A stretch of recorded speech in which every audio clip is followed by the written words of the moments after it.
श्रीराम समर्थ. स्मृतीच्या बुद्धीच्या जोरावरती खेळला जाणारा अस्सल भारतीय खेळ म्हणजेच बुद्धिबळ. याचा शोध कोणी लावलाय मंडळी माहितीये? रावणाची पत्नी मंदोदरी हिने हा खेळाचा शोध लावलाय अशी दंतकथा सांगितली जाते. संस्कृतमध्ये बुद्धिबळाला चतुरंग असं म्हणतात.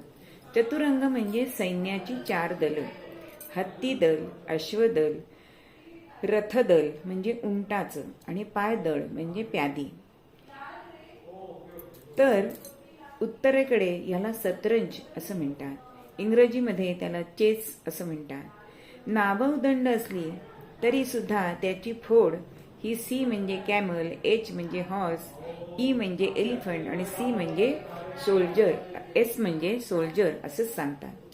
पण प्रत्यक्ष रणांगणावर न जाता युद्धातील युक्त्या, प्रयुक्त्या, आक्रमण, बचाव, राजाचं संरक्षण याची आखणी म्हणजे कूटनीती म्हणजेच बुद्धिबळ. आर्य चाणक्याने याचा अगदी उत्तम उपयोग केलेला आपल्याला दिसतो. म्हणूनच आज चाणक्य नीती हा शब्द डावपेच ह्याच्यासाठी वापरला जातो. सिनेमात सुद्धा डावपेचांची आखणी दाखवण्यासाठी दिग्दर्शक प्रतिकात्मक म्हणून हा खेळ दाखवतात. आपण त्याला डायरेक्शन असं म्हणतो.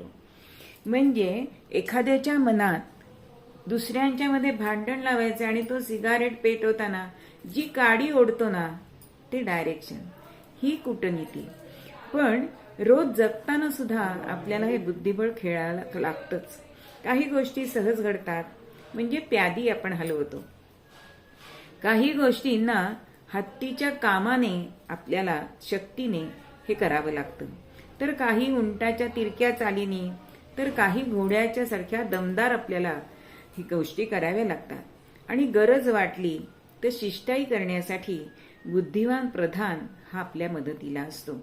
पण काहीही करून आपण मनाच्या राजाचं राज्य प्रत्येक जण चालवतो हे मात्र खरं. मग दोन्ही खेळणाऱ्या प्रतिस्पर्ध्यांकडे सारख्याच तोलामोलाच्या सोंगट्या असतात. कोणती सोंगटी कुठे वापरायची व डावपेच आणि अतिशय बुद्धिबंतीने घेतलेला निर्णय हेच ह्या खेळाचं वैशिष्ट्य. एकदा व्यवसायामध्ये नफ्याबद्दल टोपीकरांनी पेशव्यांना नजराणा आणला. तेव्हा त्यांना हत्ती बक्षीस देऊन नाना फडणवीसांनी बुद्धिबळाचीच खेळी खेळली. हत्तीचा खर्च करण्यात टोपीकरांचा मिळालेला सगळा खर्च नफा सगळा खर्च होईल ही अशी चाल होती. म्हणून बुद्धिबळ हे आपण प्रत्यक्ष जीवनात सुद्धा खेळत असतो.